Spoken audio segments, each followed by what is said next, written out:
ஓம் சாந்தி.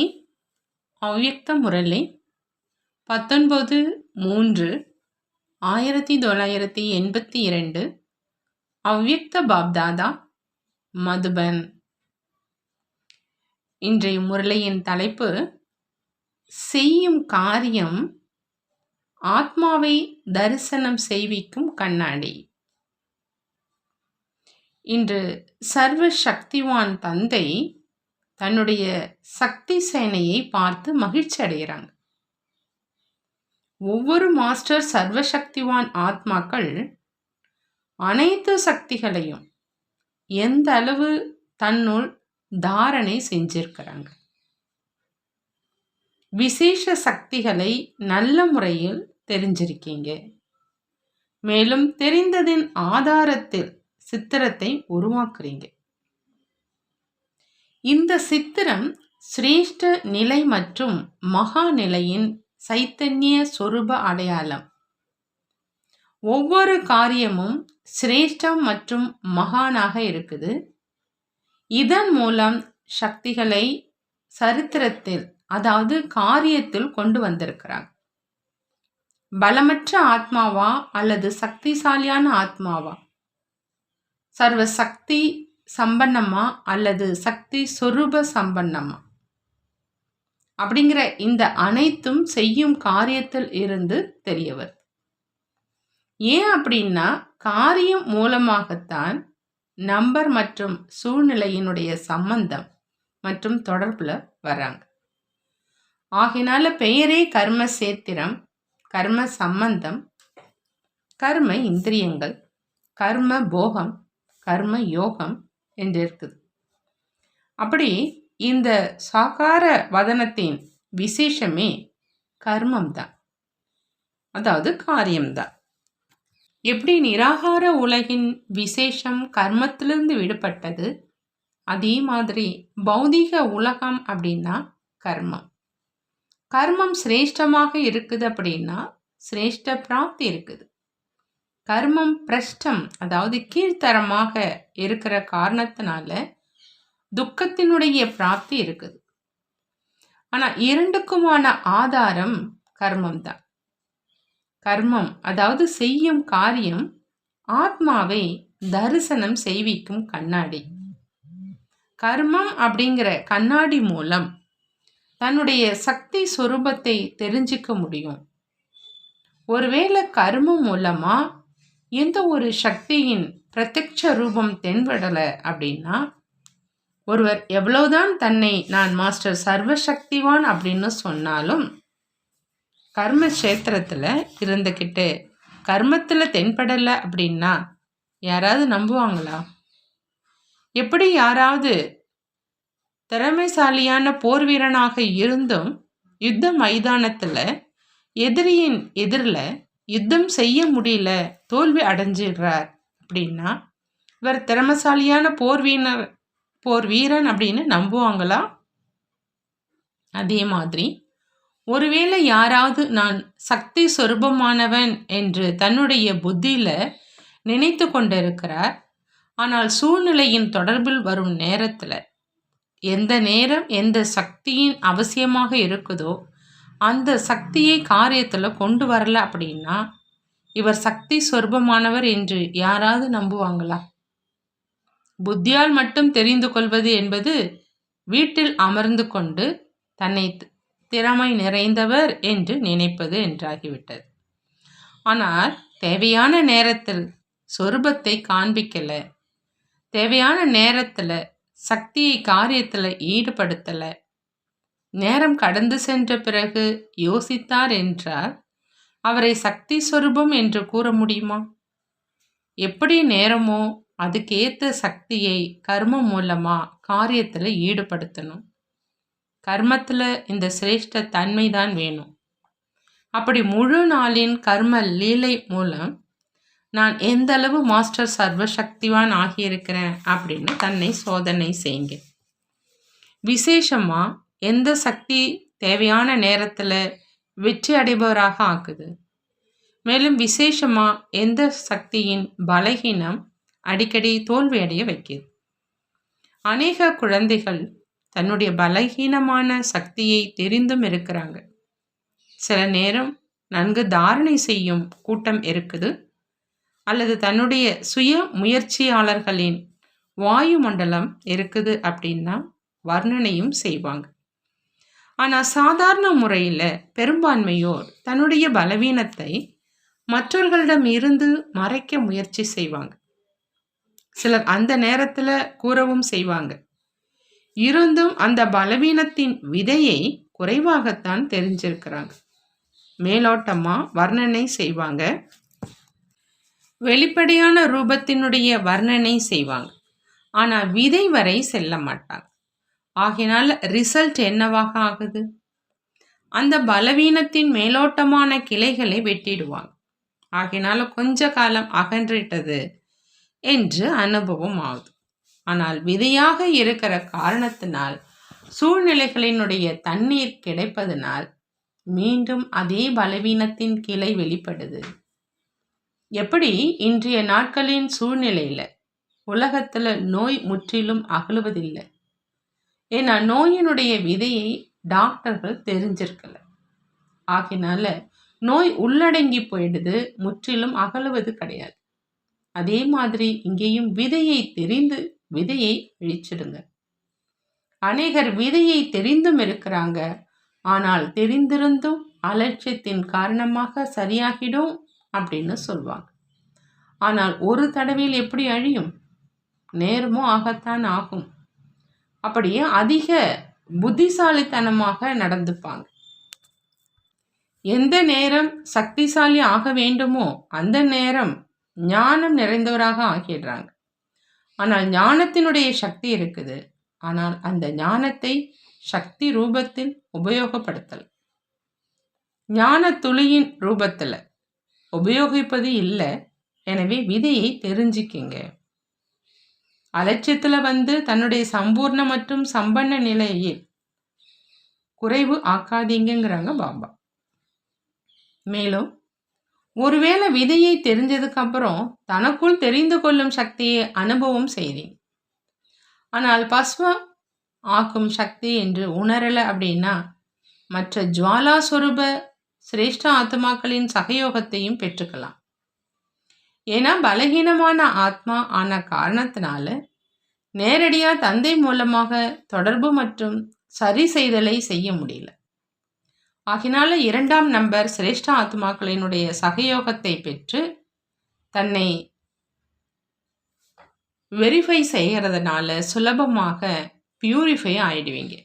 என்ன சோதனை செய்யணும், மேலும் எப்படி சோதனை செய்யணும் அப்படின்னு புரிஞ்சுக்கிட்டீங்களான்னு பாபா கேட்குறாங்க. ஒன்றும் மறைக்காதீங்க, 2வது தெரிந்த போதிலும் தட்டி கழிக்காதீங்க. அப்படியே இருக்க விட்டு நடந்து கொள்ளாதீங்க. இருக்க விட்டீங்க அப்படின்னா கதறீங்க. அப்படி இன்று பாப்தாதா சக்தி சேனையின் சக்தியை பார்த்து கொண்டிருந்தார். இப்பொழுது பிராப்தி ஆகியிருக்கும் சக்திகளை காரியத்தில் கொண்டு வாங்க. ஏன்னா உலகின் அனைத்து ஆத்மாக்களின் எதிரில் நீங்கள் செய்யும் காரியம்தான் உங்களை அறிமுகப்படுத்தும். காரியம் மூலம் சுலபமாக தெரிஞ்சுப்பாங்க.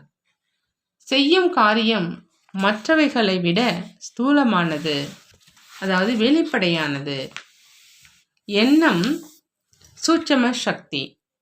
இன்றைய நாட்களினுடைய ஆத்மாக்கள் ஸ்தூலமான வெளிப்படையான ரூபத்தை விரைவில் தெரிந்து கொள்ள முடியும். ஆனால் சூட்சம சக்தி ஸ்தூலத்தை விட வலுவானது. ஆனால் மக்களுக்கு சூட்சும சக்தியினுடைய வைப்ரேஷனை அறிந்து கொள்வது இப்போ கஷ்டமாக இருக்குது.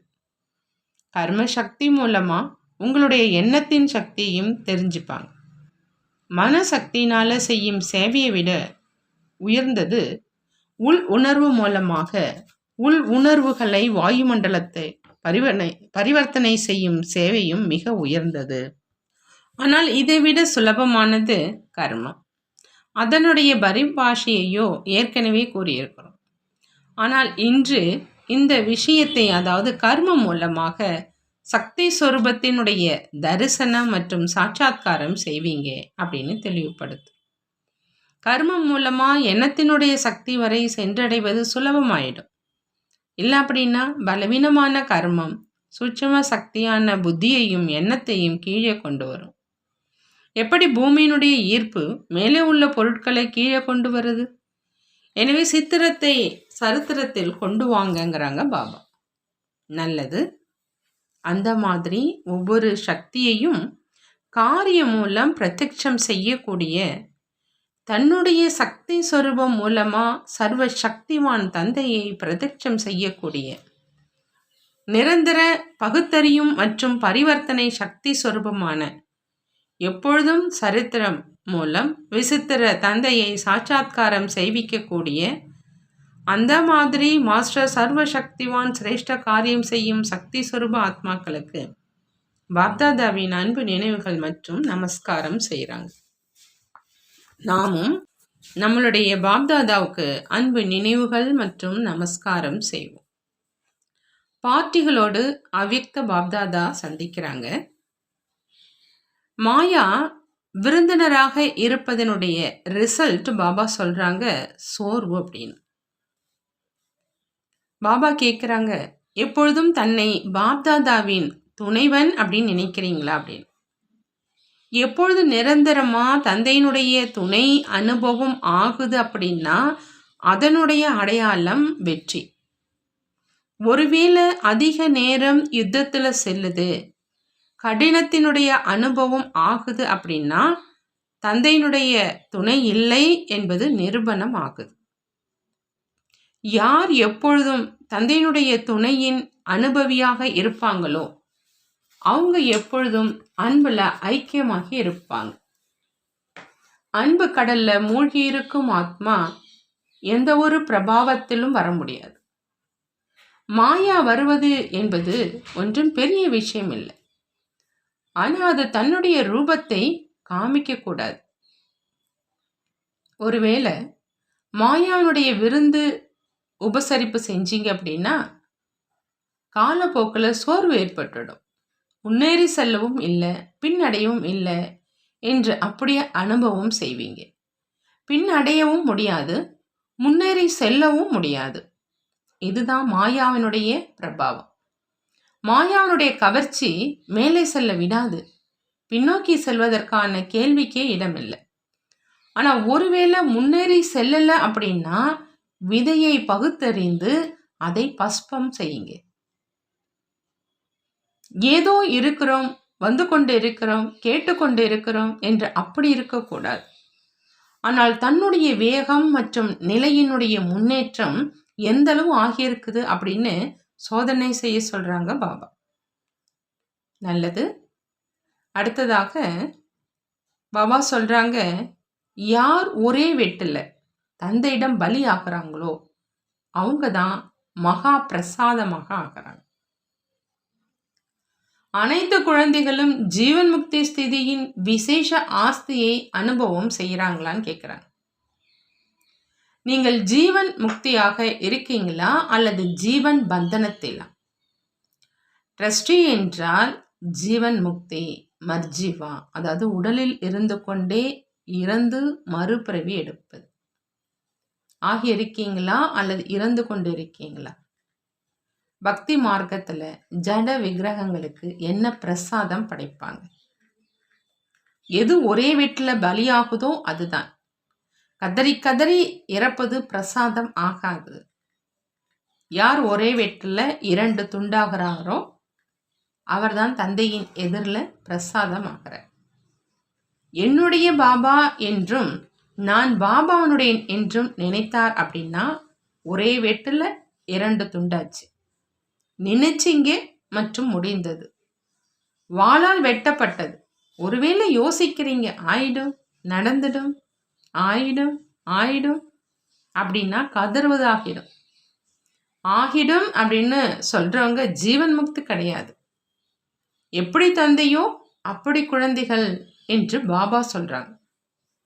தந்தை கடலாக இருந்து குழந்தைகள் பிச்சைக்காரர்களாக இருப்பது என்பது இருக்கவே முடியாது இல்லையா?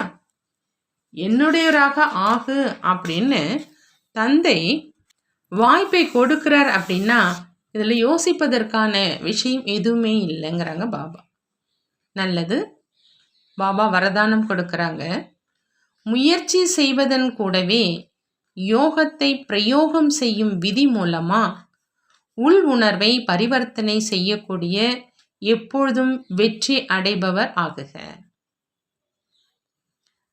எப்பொழுதும் வெற்றி அடைபவராக ஆகணும் அப்படின்னா பாபா சொல்றாங்க, முயற்சி செய்வதன் கூட யோகத்தை பிரயோகம் செய்யும் விதி மூலமா உள் உணர்வை பரிவர்த்தனை செய்யணும். முயற்சி செய்வது நிலத்தை உருவாக்குறது, அதுவும் அவசியம்தான். ஆனா முயற்சி செய்வதன் கூடவே யோகத்தினுடைய பிரயோகத்தினால் அனைவரது உள் உணர்வுகளையும் பரிவர்த்தனை செஞ்சீங்க அப்படின்னா வெற்றி அருகில தென்படும். திட நிச்சயம் மற்றும் யோகத்தினுடைய பிரயோகம் மூலம் யாருடைய புத்தியையும் பரிவர்த்தனை செய்ய முடியும். சேவையில எப்பொழுதெல்லாம் பிரச்சனை வந்தது அப்படின்னா அதுல வெற்றியானது யோகத்தின் பிரயோகத்தினால்தான் கிடைத்திருக்கு. ஆகையினால முயற்சி மூலம் நிலத்தை உருவாக்குங்க. ஆனால் விதையை வெளிப்படுத்துவதற்காக யோகத்தினுடைய பிரயோகம் செய்யுங்க. அப்பதான் வெற்றி அடைகிற வரதானம் பிராப்தியாகும். ஸ்லோகன்: சேவை மூலமா புண்ணியத்தின் மூலதனத்தை சேமிப்பு செய்யறவங்க தான் புண்ணிய ஆத்மா. பாபா சொல்றாங்க, புண்ணிய ஆத்மா சேவை மூலமா புண்ணியத்தினுடைய மூலதனத்தை சேமிப்பு செய்வாங்க அப்படின்னு. நல்லது. ஓம் சாந்தி. நன்றி பாபா, நன்றி.